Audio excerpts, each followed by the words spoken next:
tiap detik tuh pacarnya nggak zaman SMS ya. Zaman. WA, iya kan, Naya kamu di mana sama siapa gitu. Coba difoto. Iya, coba biasanya papan gitu.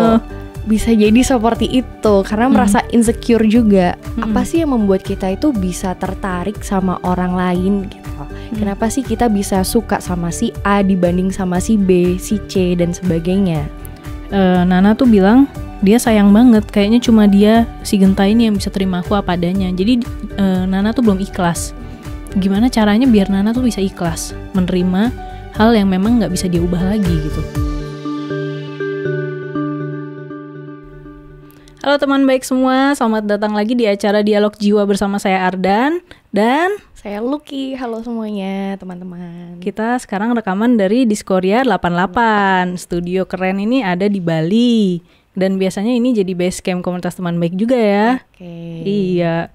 Oh iya, saya sendiri adalah anggota teman baik yang juga penyintas bipolar dan gangguan kepribadian ambang. Nah, kalau Lucky boleh perkenalan dulu. Oke teman-teman, perkenalkan nama saya Lucky Windaning Tias. Saya biasanya dipanggil Lucky atau kalau di rumah emang dipanggilnya Uci. Oh, gitu. Uci. Iya. Tapi itu terlalu imut mungkin.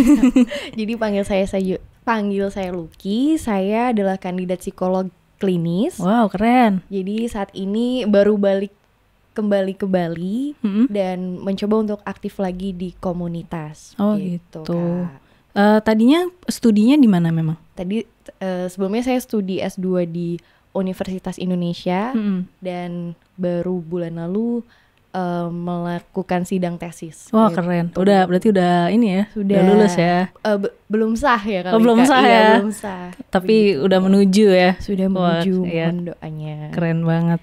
Nah, topik kita ini adalah mempersiapkan perpisahan dengan baik-baik saja ya. Iya, betul banget. Mungkin banyak banget teman-teman yang relate ya, di mana dia punya hubungan yang baik-baik aja, tapi karena situasi dan kondisi atau kayak perbedaan budaya, mungkin kepercayaan atau tradisi, itu mengharuskan mereka pisah gitu. Iya, betul banget. Jadi sebenarnya hubungannya oke, tapi harus berpisah. Itu kan nyesek banget ya. Iya, betul banget. Apalagi pas sayang-sayangnya lagi gitu sayang-sayangnya harus meninggalkan hubungan itu gitu. Itu nyesek banget sih. Nah, ini ada kasus nih dikirimkan sama teman baik nih. Kita mulai aja ya masuk ke kasus ini ya. Iya, gimana? Jadi ada Nana, bukan nama sebenarnya. Adalah seorang wanita karir yang bekerja di salah satu bank swasta di Jakarta. Nana berusia 26 tahun dan memiliki seorang pacar yang berprofesi sebagai pekerja seni bernama Genta. Mereka sudah berpacaran selama 2 tahun. Keluarga Nana pun mendesak Nana untuk segera menikah dan tapi keluarga Nana itu memiliki keberatan jika Nana menikahi dengan Genta. Hal tersebut karena perbedaan agama dan suku dari Nana dan Genta. Nana merupakan seorang Katolik yang berketurunan Tionghoa, sedangkan Genta adalah pemuda Muslim dengan latar belakang budaya Padang.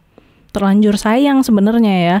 Meskipun Genta merupakan pemuda irit bicara alias dingin, tetapi Nana menemukan hal yang berbeda dari Genta gitu. Genta begitu sabar pada Nana yang emosional. Nana merasa Genta adalah penjaganya dan Nana sangat takut kehilangan Genta. Nana seringkali mengatakan kayaknya aku nggak siap mbak kalau disuruh pisah. Kita udah saling terikat dan aku nggak bisa bayangin hidup tanpa dia.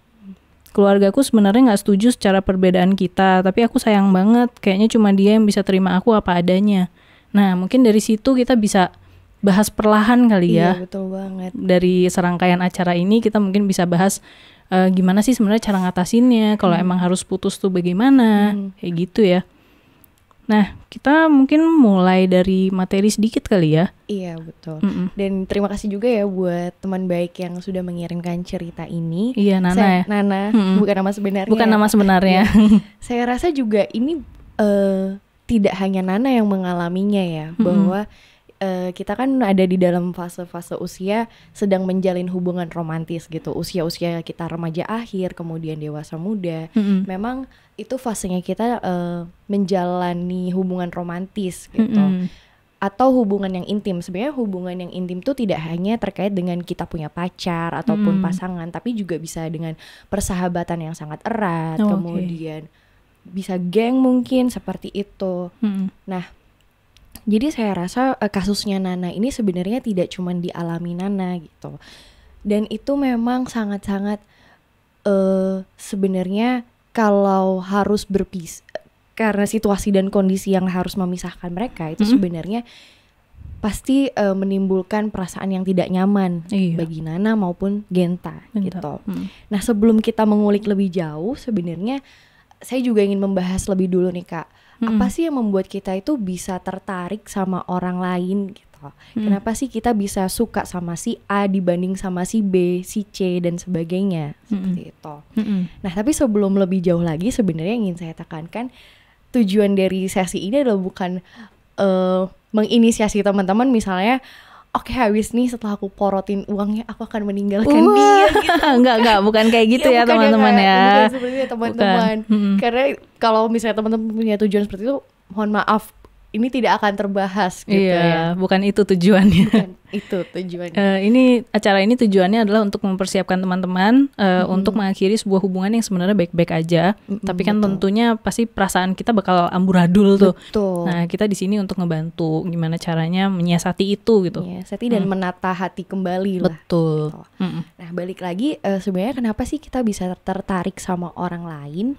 Jadi psikolog Roland Miller itu menyatakan bahwa ada 5 hal sebenarnya yang bisa membuat kita tertarik dengan orang lain atau attract sama orang lain. Yang pertama adalah kita tuh cenderung menyukai orang yang familiar dengan kita atau yang dekat dengan kita.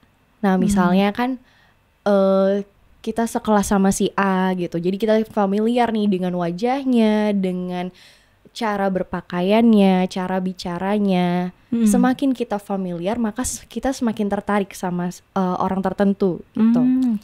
Jadi mungkin kita sering menemukan atau pernah mengalami kita suka sama teman satu kepanitiaan, ya kan? Cinlok gitu ya, satu OSIS dan sebagainya. Karena kita semakin dekat dengan orang yang semakin dekat dengan seseorang, kita semakin tertarik gitu. Nah, setelah itu setelah dengan orang yang paling dekat dengan kita juga cenderung suka dengan orang yang menarik. Dalam hal ini physical attractiveness gitu.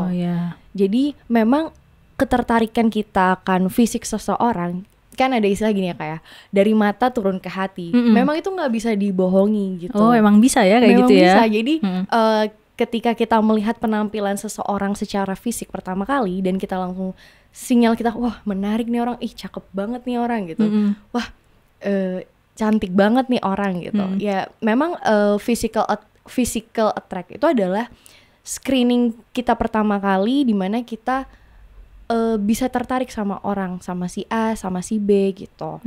Meskipun memang standar dari standar dari fisik orang ini memang berbeda-beda dan sangat subjektif gitu. Ini juga bisa tergantung dari konteks budaya di mana kita tinggal. Misalkan kalau saya baca di salah satu suku di Afrika menilai wanita yang cantik itu adalah yang punya dahi lebar gitu. Ini saya bisa masuk kriteria.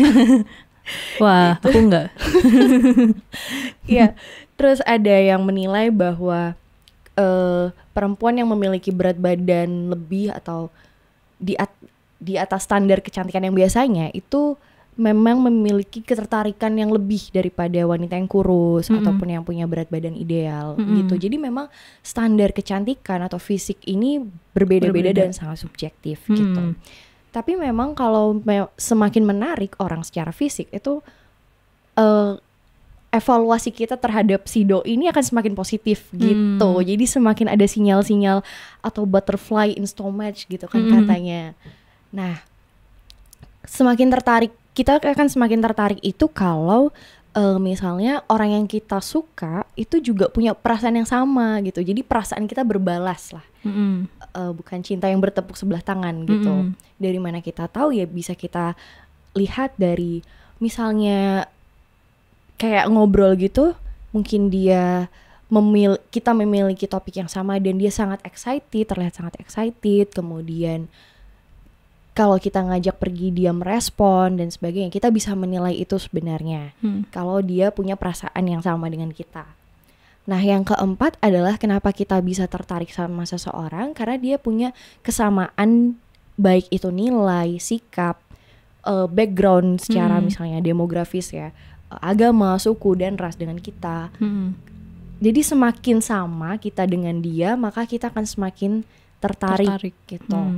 Jadi misalkan pada teman-teman yang memiliki, jadi kesamaan ini bukan serta-merta hanya kesamaan demografi aja gitu, tapi yang tadi saya sebutkan adalah nilai dan sikap. Nilai dan sikap itu adalah sesuatu yang kita yakini, nilai itu adalah sesuatu yang kita yakini yang memotivasi kita untuk melakukan sesuatu gitu. Misalnya saya memiliki nilai yang saya junjung tinggi itu adalah dalam budaya Jawa itu kan memang menghormati orang yang lebih tua. Gitu. Maksudnya lebih unggah-ungguhnya itu terlihat sangat jelas begitu. Nah, yang saya suka juga ternyata memiliki nilai atau pandangan yang sama gitu. Jadi memang semakin sama kita dengan dia, maka kita seperti dua magnet yang punya kutub berbeda. Jadi saling tarik-menarik gitu lah hubungan gitu. Dan yang terakhir adalah, ini juga sangat menarik, ternyata kita kalau yang terakhir itu namanya barriers. Jadi misalnya ada penghalang dalam mendekati orang itu, kita semakin tertantang gitu kan kadang. Gitu ya? Jadi misalnya kan ada istilah, cewek ini jual mahal banget gitu. Nah si cowok ini ternyata semakin tertantang untuk mendekatinya gitu. Makin susah malah makin penasaran kali ya. Betul banget. Makin susah, makin penasaran, makin ada excitement untuk mendekati orang ini gitu. Kenapa ya dia punya penghalang ini?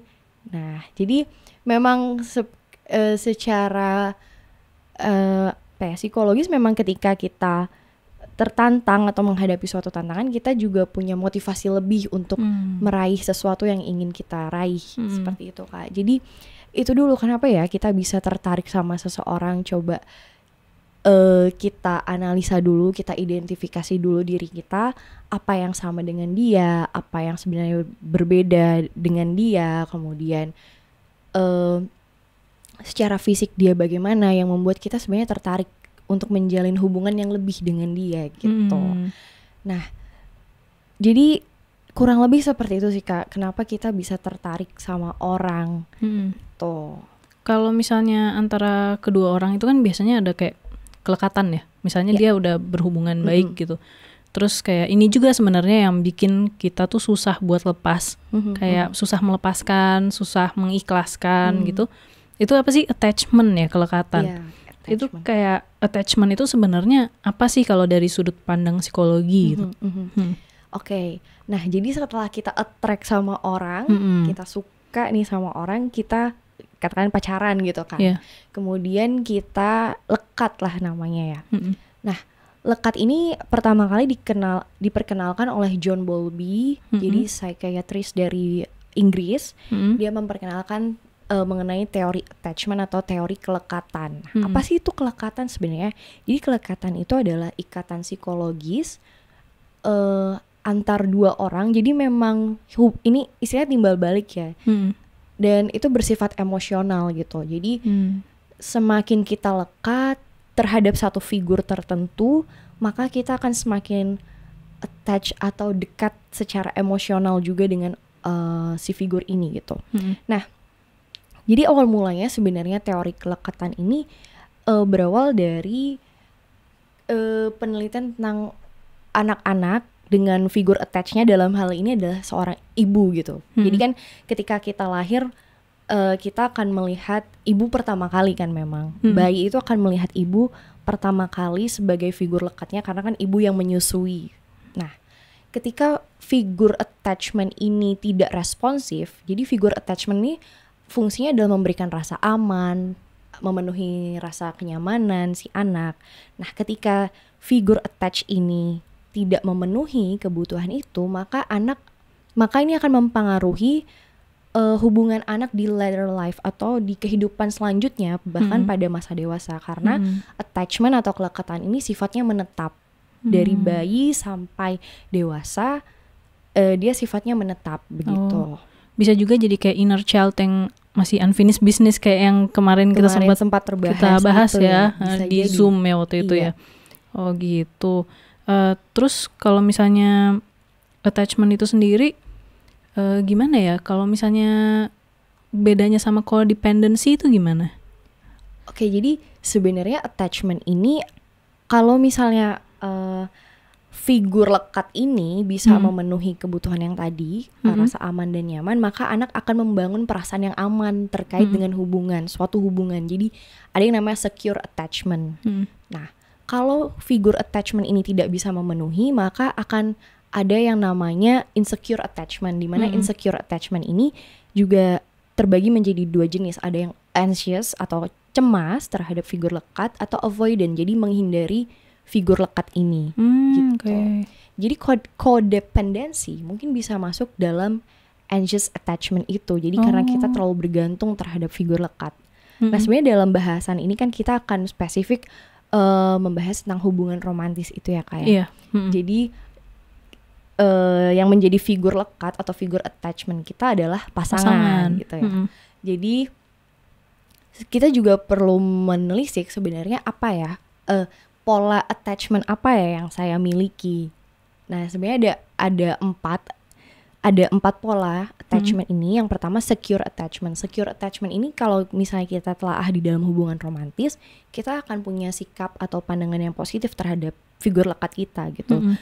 Tidak melulu harus bersama dengan pasangan, tapi tetap kita ada trust di sana. Kita tetap merasa aman dan nyaman meskipun berjauhan dengan pasangan. Jadi memang secure attachment ini ibaratnya ada di tengah-tengah nih. Jadi tidak terlalu cemas ketika pasangan pergi atau tidak menjaga jarak dengan pasangan. Oh iya. Gitu. Jadi seimbang ya sebenarnya. Seimbang semuanya gitu. Terus yang kedua adalah ada anxious attachment. Jadi anxious nih mereka manifestasi perilakunya itu adalah pasangan ini. Kalau kita bahas di Zoom kemarin tuh Kak, pasangan tuh adalah penyelamatnya dikatakan, ada dewa penjaganya gitu. Jadi kalau misalnya pasangan ini pergi, akan ada rasa yang hilang, kemudian ingin selalu dekat dengan pasangan. Manifestasi perilakunya juga bisa menjadi posesif, kemudian cemburu, kemudian mungkin pernah kita dengar cerita teman-teman, tiap detik tuh pacarnya nggak zaman SMS WA ya kan, ya kamu di mana sama siapa gitu, coba di foto coba papa kan gitu. Bisa jadi seperti itu karena merasa insecure juga gitu. Kemudian yang ketiga ada avoidant attachment. Jadi avoidant ini adalah style atau gaya yang tidak ingin terlalu dekat dengan pasangan atau menjaga jarak secara emosional gitu. Bisa jadi kita punya pacar, tapi kita hubungannya tuh sangat superficial, sangat datar. Maksudnya superficial tuh palsu gitu. Iya, bisa berjarak banget kali berjarak banget dan tidak ada kehangatan gitu. Jadi mungkin kita statusnya punya pacar tapi kayak nggak punya pacar gitu ya kan. Iya. Kayak nggak ada yang ngepeduliin, merhatiin seperti itu. Dan yang terakhir adalah disorganized attachment. Jadi attachment ini sifatnya ambivalen. Jadi ambivalen itu maksudnya satu sisi kita sangat insecure atau anxious, satu sisi juga kita sebenarnya menjaga jarak nih. Jadi ambivalen, iya enggak gitu.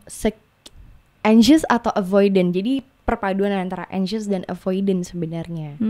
Gitu. Berarti itu termasuk toxic nggak sih kalau udah kayak gitu? Bisa jadi toxic ya? Juga kalau berlebihan. Iya, berlebihan, segala sesuatu yang berlebihan dan merugikan satu sama lainnya bisa menjadi toxic. Berarti sebenarnya yang paling enak dan paling ideal sebenarnya yang tadi ya, yang balance tadi ya. Yang balance tadi. Yang netral, di mana dia juga nggak jaga jarak, tapi juga dia punya independensi gitu. Iya, betul. Nggak yang benar-benar tergantung banget tuh apa. Betul. Karena juga apa ya? Jadi si pola attachment ini sebenarnya bukan sesuatu yang misalnya kita udah mengidentifikasi gitu ya. Oh ya, aku kayaknya avoidant attachment deh sama pasangan. Tapi sama orang-orang tertentu kita bisa secure attachment gitu. Jadi memang kan tadi yang saya bilang attachment ini kan hubungan timbal balik gitu. Iya. Kalau misalnya pasangan kita ini memiliki pola yang secure attachment dan kita anxious nih, kita punya anxious attachment. Nah, bisa jadi seiring berjalannya waktu atau berproses itu si pasangan yang punya secure attachment ini akan membuat kita yang anxious ini menjadi perlahan-lahan, oh iya aku, jadi si pasangan ini bilang merasa gak nyaman kalau misalnya di chat terus, ditanyain terus, ingin dia percaya deh gitu. Akhirnya si pasangan yang anxious ini perlahan-lahan bisa membangun gaya attachment yang secure juga gitu. Jadi memang tergantung siapa pasangan kita memiliki pola yang seperti apa juga gitu. Fluid ya, jadi bisa berubah-ubah ya. Kita kayak bisa berkembang, bisa mempelajari sekitar kita gitu. Iya betul, bukan sesuatu yang menetap atau bukan trait atau bukan bagian dari personality kita sebenarnya. Oh oke. Iya. Nah, kita masuk ke hal yang paling utama nih sebenarnya. Iya, jeng. Apa aja yang harus dipersiapkan untuk perpisahan kalau memang hubungan tersebut udah nggak mungkin lagi dilanjutkan gitu? Oke. Semua upaya udah dilakukan nih misalnya. Betul. Untuk memperbaiki hubungan, kompromi, negosiasi. Tapi ternyata itu semua nggak bisa gitu. Jadi kita mesti mempersiapkan diri untuk perpisahan dong. Maksudnya realistis aja ini udah nggak bisa lagi. Nah itu apa aja sih yang perlu dipersiapkan? Iya betul. Nah jadi memang siapa sangka sih kita dalam suatu hubungan gitu akan berpisah. Maksudnya nggak ada yang mau juga berakhir dengan perpisahan yang tidak baik-baik saja gitu kan. Karena kita juga sering dengar pastinya misalnya putusnya nggak baik-baik gitu, putusnya berantem, jadi hubungannya bermusuhan gitu, kemudian saling menyindir di medsos dan sebagainya gitu kan. Nah itu yang kita tidak inginkan sebenarnya gitu.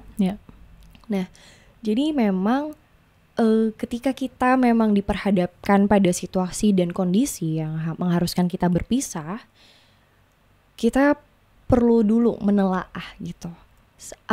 Apa ya yang membuat saya benar-benar ingin berpisah dengan dia, dengan pacar saya. Kalau memang kita merasa hubungan ini terlalu abusive, nah kita bisa list juga, kita bisa tuliskan. Sebaiknya memang dituliskan ya, apa aja atau alasan apa yang membuat kita ingin lepas ataupun berpisah dari si pasangan kita ini gitu. Nah, kalau tadi yang Kak Ardan cerita sampaikan bahwa ini kita udah melakukan berbagai upaya, udah negosiat dan sebagainya. Setelah kita list sebenarnya kita bisa membreakdown gitu. Ini bener ya sih masalah A ini udah aku negosiat apa belum ya? Terus apa aja ya upaya-upaya aku gitu yang sudah kulakukan untuk mencoba memperbaiki hubungan ini gitu. Setelah kita melis hal-hal apa yang membuat kita kayaknya memang harus berpisah. Nah kita coba untuk melakukan komunikasi dengan pasangan kita gitu. Kita kemarin juga belajar ya Kak, iMessage, iStatement. Di sini adalah sebenarnya komunikasi ini adalah kunci utama dalam berjalannya suatu hubungan gitu. Either dia baik atau buruk, komunikasi ini menurut saya adalah salah satu kunci utama atau vital di dalam berjalannya suatu hubungan. Ketika kita bisa mengkomunikasikan dengan menggunakan iMessage gitu. Mungkin di review dikit kali ya iMessage. iMessage itu adalah teknik komunikasi asertif yang menggunakan sudut pandang orang pertama dalam berkomunikasi. Jadi penting disampaikan misalnya pakai aku, saya, atau misalnya kita pakai nama, terus merasa. Jadi menyampaikan apa yang kita rasakan atau kita pikirkan, kemudian menyampaikan keinginan kita apa gitu. Nah jadi misalnya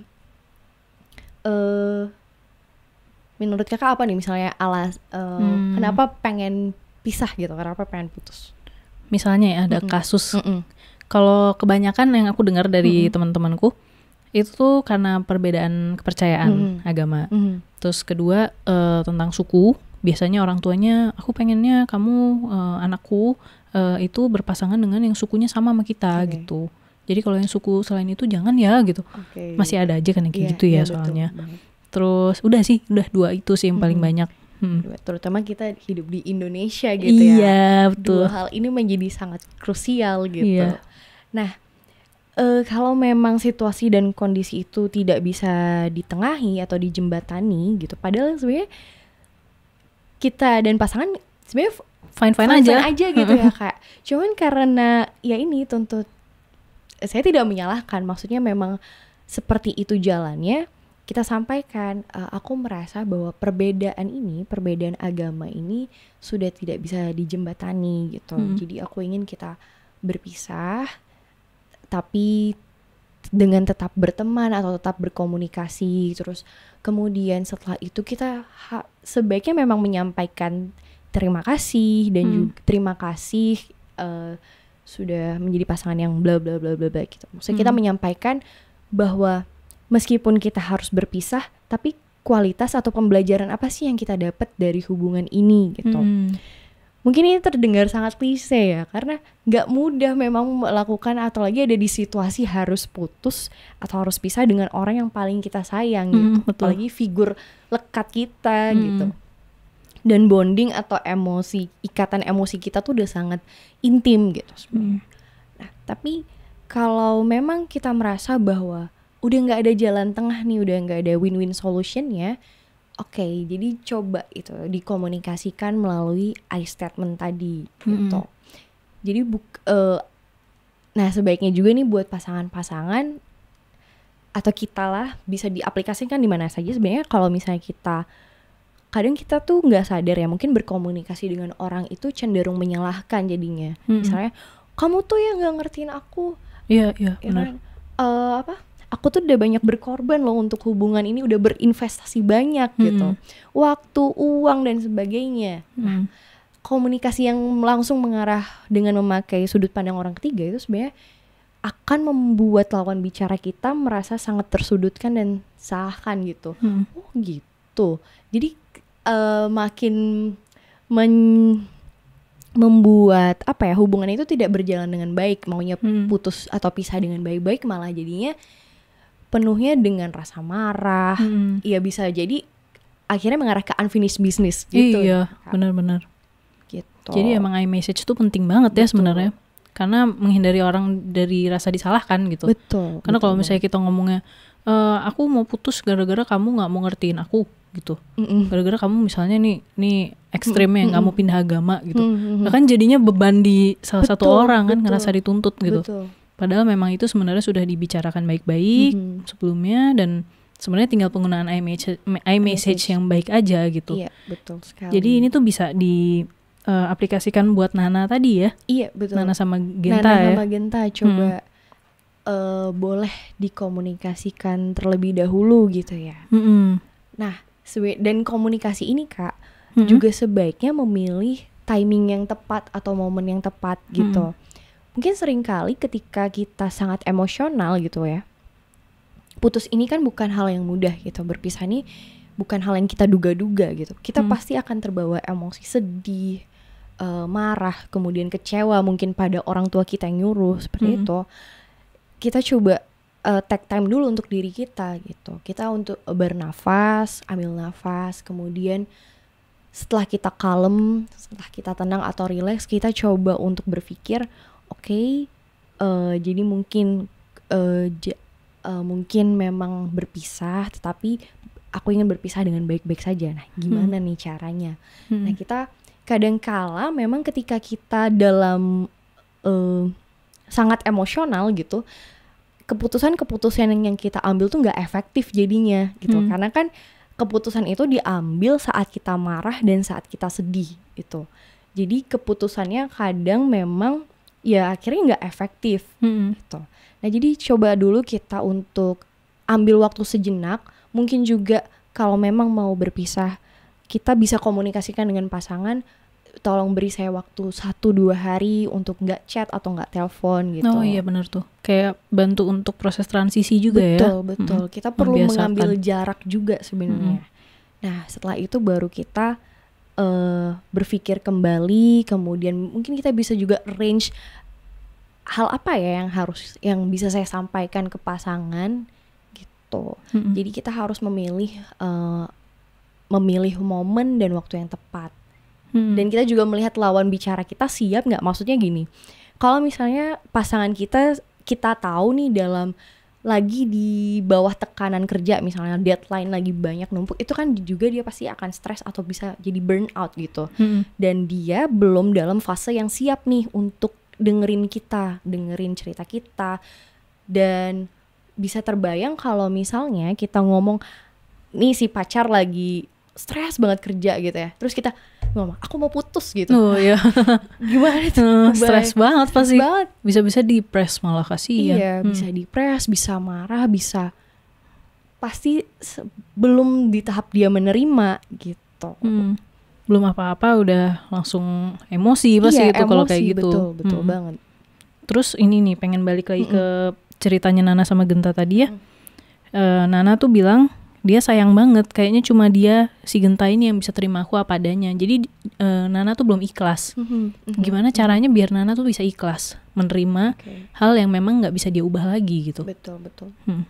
Kayak perlu kita ingat juga bahwa proses yang paling penting sebenarnya adalah bukan gimana cara kita mutusinnya gitu kan, tapi setelah kita mutusin tuh gimana ya cara kita menata hati kita, kemudian berdamai sama diri kita juga. Yang paling penting sebenarnya adalah proses setelah putusnya itu.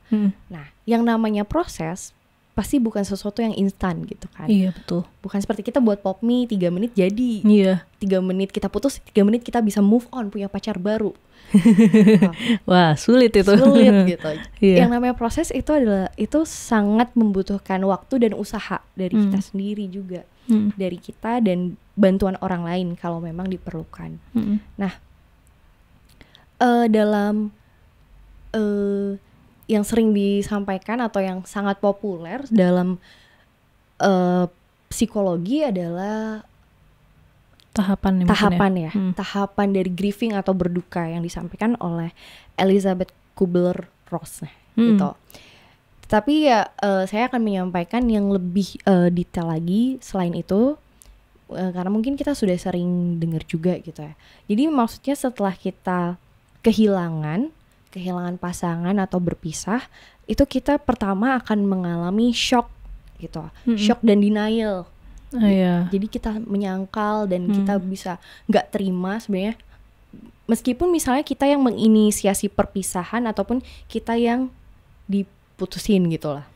Jadi kita akan menyangkal nggak mungkin dia mutusin aku, paling dia cuman emosi, dia cuman bla bla bla. Besok juga bakal baik-baik aja. Besok juga bakal baik-baik aja gitu. Ketika kita menyangkal kenyataan bahwa kita sudah berpisah dan kita tuh sudah nggak bersama dengan pasangan kita gitu.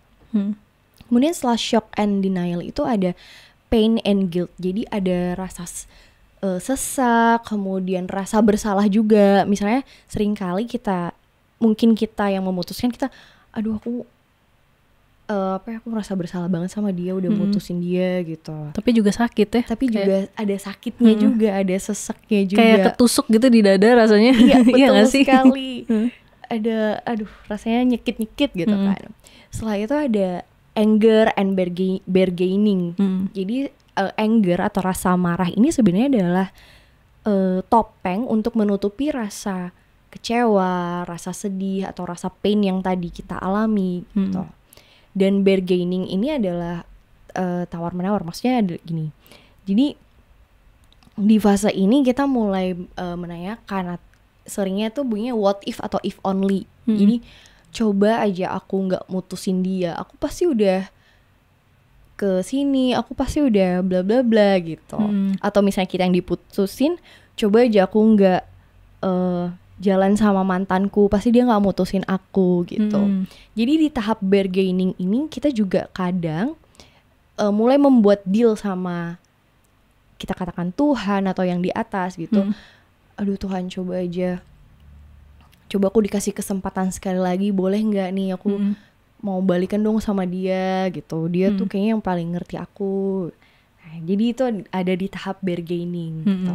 Nah setelah kita tawar menawar, itu ada tahapan selanjutnya adalah depression gitu. Oke. Jadi ini adalah quiet stage of grieving. Jadi setelah kita tawar menawar dan sepertinya kok Tuhan gak jawab ya doa aku gitu, atau kok dia gak ngajak aku balikan. Nah kita mungkin akan mengisolasi diri dan berdiam diri. Jadi Mungkin bagi teman-teman yang saya pernah nih baca kolom komentar di YouTube pokoknya.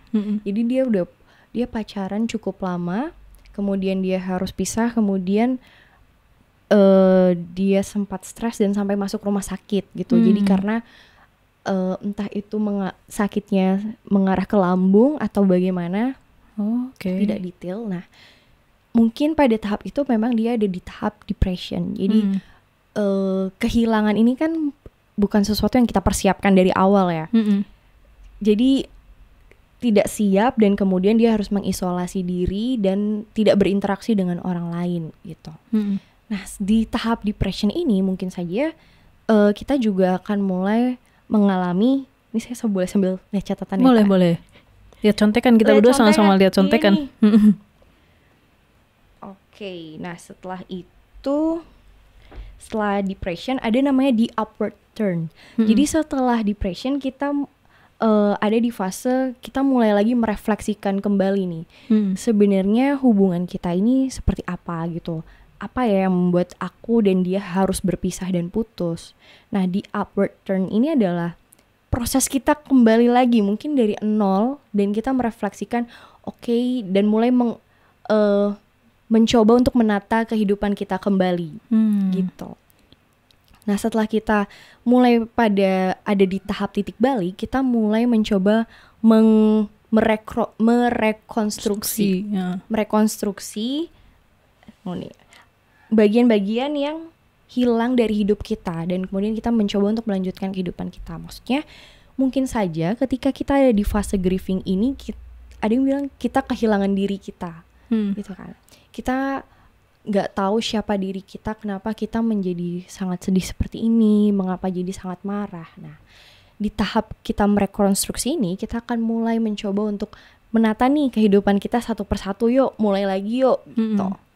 Nah, setelah kita merekonstruksi, kita akan ada pada tahap acceptance dan hope. Jadi setelah kita mencoba untuk menerima bahwa yang masa lalu memang tidak bisa diubah gitu. Tapi apa ya pelajaran yang bisa diambil dari hubungan ini gitu. Misalnya ada seseorang yang berada di dalam hubungan yang abusive gitu. Nah, dari hubungan yang abusive ini apa ya yang bisa dipelajarin gitu. Oh iya, mungkin aku kalau jadi orang kayaknya harus berani deh buat bilang enggak terhadap sesuatu gitu. Aku harusnya kalau misalnya dipukul, aku harus bisa melawan. Bukan berarti melawan mukul balik, tapi aku punya ancang-ancang atau pertahanan diri yang baik seperti apa. Nah, itu pelajaran-pelajaran apa yang bisa diambil kemudian menerima bahwa memang ya hubungan ini memang udah berakhir gitu. Hubungan ini sudah berakhir dan aku punya harapan bahwa di masa depan aku akan mempunyai hubungan yang lebih baik lagi dengan versiku yang terbaik lagi. Gitu. Kita semua tuh harus mengalami semua tahap itu nggak sih? Pasti nggak? Atau bisa loncat tahapnya? Ya, pertanyaan yang baik sekali Kak. Jadi sebenarnya tahap ini bukan tahap yang pasti, misalnya dari pertama tadi denial kemudian ke anger, enggak. Jadi bisa jadi kita langsung ada di tahap yang anger atau tahap yang langsung ke depress mungkin. Gitu ya. Bisa jadi itu memang tergantung banget dari bisa banyak faktor sebenarnya mempengaruhi, baik itu personality kita, kemudian support system kita seperti apa, seperti itu. Jadi memang dan tahapan ini nggak semua harus dilewati gitu. Oh gitu. Ya. Tapi secara garis besar mungkin seperti itu seperti ya. Itu perjalanannya gitu. Dan kalau kita balik Kak, tadi kita kan bahas attachment nih. Nah, attachment ini juga bisa mempengaruhi si stase-stase atau tahap-tahap grieving ini. Oh, oke. Jadi misalnya kita orang yang punya secure attachment, kalau misalnya kita putus, mungkin kita nggak akan ada di tahap yang depression gitu. Mungkin kita akan setelah kita bargaining, kita bisa langsung acceptance atau merekonstruksi dulu tujuan-tujuan awal kita seperti apa. Kalau misalnya yang anxious attachment, itu bisa beda lagi fase-fase yang dilewati. Oh gitu. Nah, ada nggak sih cara sehat untuk menanggulangi rasa sakit karena berpisah itu? Jadi kayak coping skillsnya itu gimana sih, coping mekanismenya? Coping mekanismenya, oke. Nah, saya merasa bahwa memang rasa sakit ini diperlukan banget sebenarnya oleh kita manusia. Gitu ya? Iya. Malah Jadi, diperlukan ya. Iya betul, karena ini memang salah satu cara kita untuk bertahan hidup juga sebenarnya. Survival kit kita juga adalah si emosi ini loh. Ini loh ada rasa sakit, oke, terus untuk cara ngatasinnya gimana? Jadi kita akan belajar, pastinya belajar hal yang baru setiap kita punya emosi tertentu gitu. Nah, coping yang pertama adalah kita sadari dulu sebenarnya emosi atau perasaan apa sih yang kita alami gitu. Kadangkala kan kita misalnya pas putus gitu ya, setelah putus, oh enggak kok, enggak sedih, aku orangnya kuat kok gitu. Aku pasti bisa melewati ini gitu. Itu kan kita sebenarnya mendinai ya, atau menyangkal gitu. Nah, yang pertama sebelum kita mau coba untuk saya istilahnya bangkit lah dari keterputusan itu, kita sadari dulu sebenarnya emosi apa sih yang aku rasain dari putus ini gitu. Kemudian setelah kita menyadari dan kita mengakuinya, tidak menyangkal atau menghakiminya. Nah, yang menghakimi ini juga serem nih Kak. Kadang kita menghakimi itu maksudnya ya aku deh yang salah. Maksudnya menghakimi diri sendiri. Ya. Jadi semakin terpuruk karena kita menjudge diri kita kemudian self pity-nya berlebihan. Jadi kita mengasihani diri kita sendiri dan kita tidak memberi ruang bagi diri kita untuk disayangi gitu, atau self compassion lah. Jadi sebenarnya itu dulu. Jadi setelah kita menyadari emosi kita, kemudian yang kedua, ini juga bukan sebuah tahapan ya, ini berdasarkan yang saya baca juga. Jadi setelah kita menyadari emosi itu adalah itu tadi mengarah ke tadi sih, bahwa jangan ini semua terjadi bukan serta-merta adalah salah kita gitu. Jadi jangan blaming diri kita sendiri bahwa iya kita adalah penyebab putusnya hubungan ini gitu. Kita perlu meng-acknowledge lagi gitu. Tadi kenapa sih kita putus gitu. Apa ya yang bisa aku lakukan setelah aku putus gitu. Dan balik lagi bahwa ya nggak apa-apa sebenarnya, nggak apa-apa sedih, nggak apa-apa marah, gitu. Nggak apa-apa kamu kecewa, nah, gitu.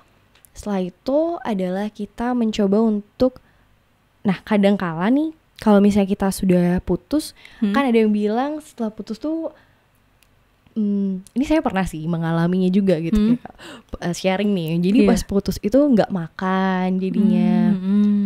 Nggak punya nafsu makan lah, terus turun lah ya nafsu makannya, yang hilang malah. Jadi kayak mual juga, terus ngurung diri sempat, nangis gitu. Nah, jadi kayak penampilan tuh jadi out-outan, gitu. Sehingga kita seringkali itu saya merasa bahwa itu bentuk saya tidak menyayangi diri saya sendiri gitu jadinya. Nah, akhirnya yang bisa kita lakukan secara sederhana adalah melakukan self care gitu. Jadi memperhatikan diri kita sendiri, membangkitkan awareness terhadap diri kita. Jadi bisa dengan kita. Nah, sebenarnya kita balik lagi dulu coba sedikit. Setelah putus itu kan memang nggak momen kita langsung bisa bangkit gitu kan. Iya. Pasti ada terpuruknya dulu lah. Pasti ada terpuruknya tadi ke stase yang tadi gitu. Nah, setelah kita siap atau berada di tahap acceptance lah katakan, itu kita coba untuk melakukan self care. Jadi kita bisa melakukan hal-hal yang sebelumnya mungkin tertunda kita lakukan nih pas sama pasangan. Atau kita pengen mencoba hal baru, apa ya, melakukan hobi, ataupun juga bisa mencoba makanan yang sebelumnya kita nggak pernah makan, yang pengen banget kita makan gitu. Jadi memperhatikan atau menyayangi diri kita sendiri gitu. Self love ya berarti. Self love, self care.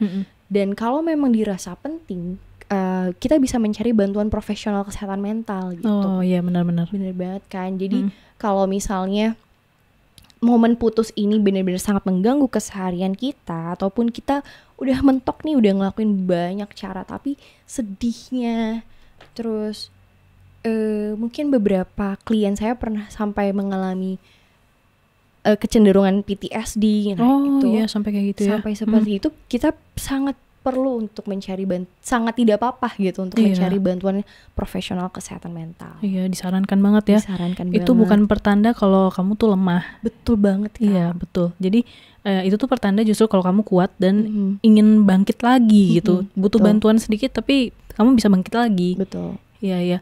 Dan mungkin ini ya bisa juga olahraga ya untuk Betul. mengeluarkan endorfin ya katanya ya. Iya betul.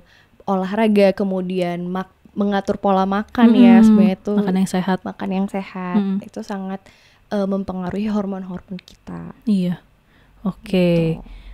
Terus pertanyaan terakhir nih sebelum kita masuk ke ada 2 kasus. Oke. 2 kasus dari teman-teman yang udah ngirim juga ke kita ya.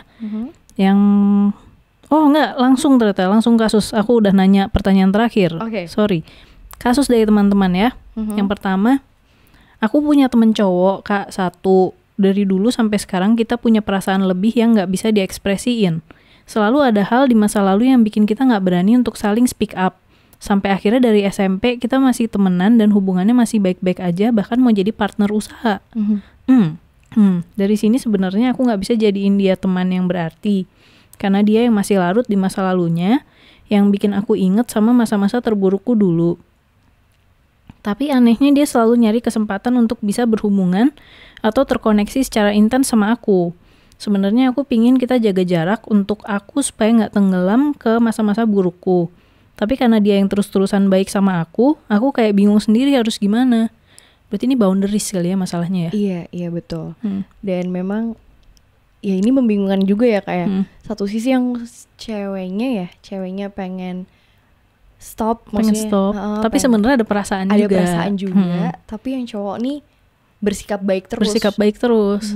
Jadinya kayak mungkin si ceweknya jadi sedikit ada ngerasa harapan, tapi di satu sisi yang lain, aduh jangan deh ini masa lalu yang buruk kalau berhubungan sama dia gitu.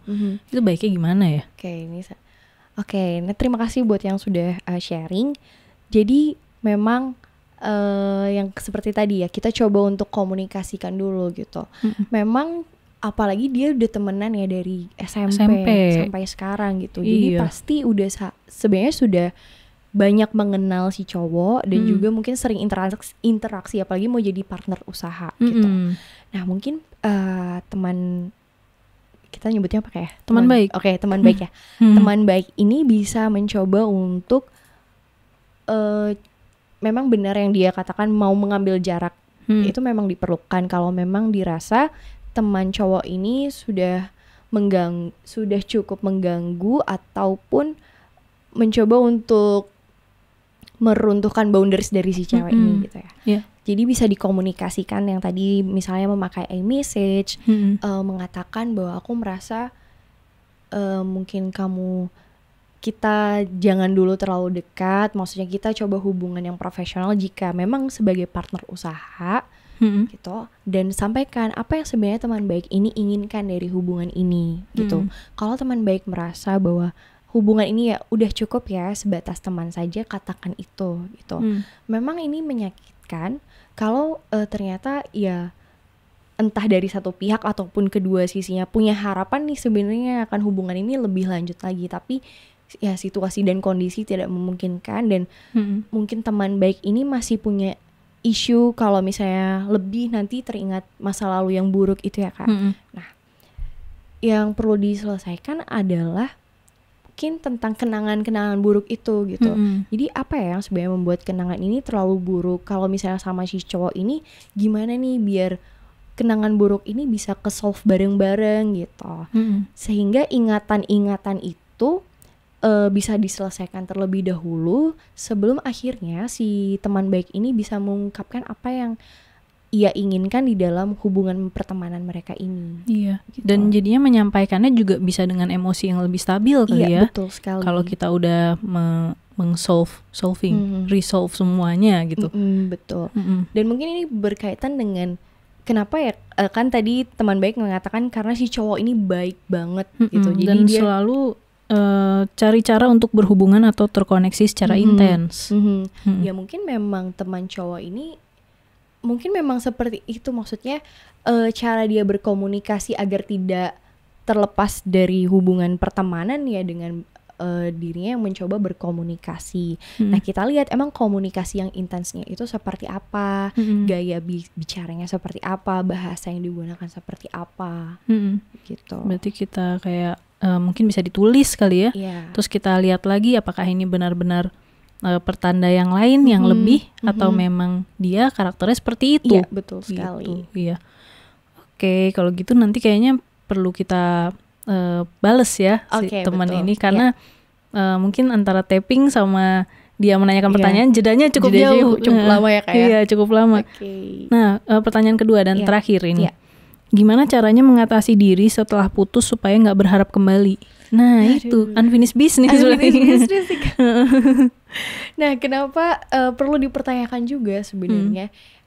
Apa yang membuat kita punya pikiran untuk kembali lagi gitu? Berarti bisa jadi ada ekspektasi kita terhadap si pasangan yang sudah putus ini gitu. Mungkin kita berpikir kalau kan aku udah putus nih ya, mungkin dia akan berubah nih, habis itu dia ngajak balikan, atau kita masih terkenang dengan memori-memori bersama dia gitu. Jadi kayaknya belum siap nih kalau misalnya memang harus bener-bener putus gitu dengan dia gitu.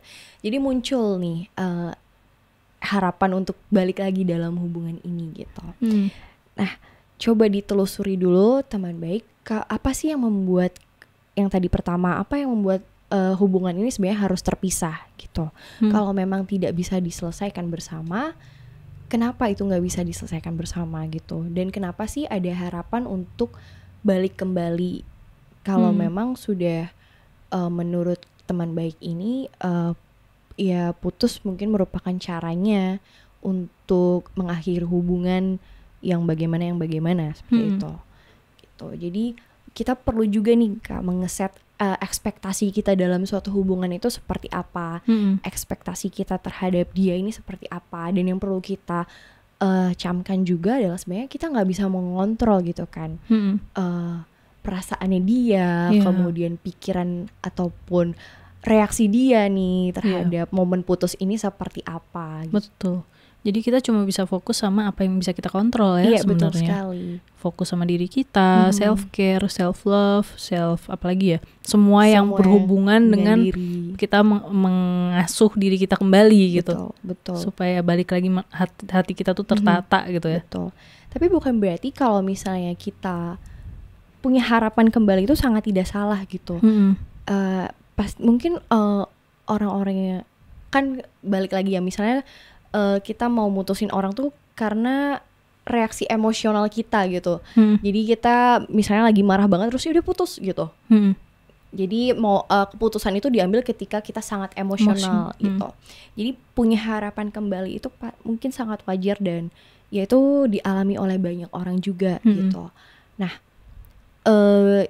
kalaupun misalnya memang seperti itu, jadi balik lagi sih sebenarnya kita komunikasikan gitu, apa ya yang bisa diperbaiki dari hubungan ini, dan kenapa aku tuh bisa marah sama kamu. Nah itu yang perlu dicari sebenarnya begitu.